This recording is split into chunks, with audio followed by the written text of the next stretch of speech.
యేసేమని చెప్పుకున్నాడు, నేనే ఆ క్రీస్తుని అని చెప్పుకున్నాడు.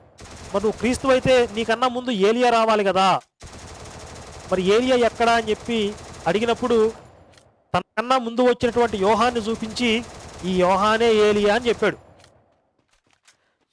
అంటే క్రీస్తు కన్నా ముందు ఏలియా రావాలనే విషయం యేసు కూడా నిర్ధారించాడు. ఇంతకు ముందుగా రావాలని శాస్త్రులు చెప్తున్నారు. అంటే ఎవరికన్నా ముందు రావాలి అంటే క్రీస్తు కన్నా ముందు రావాలి అనే విషయం అర్థమవుతుంది అన్నాం. ఆ విషయం క్లియర్గా అర్థమైంది.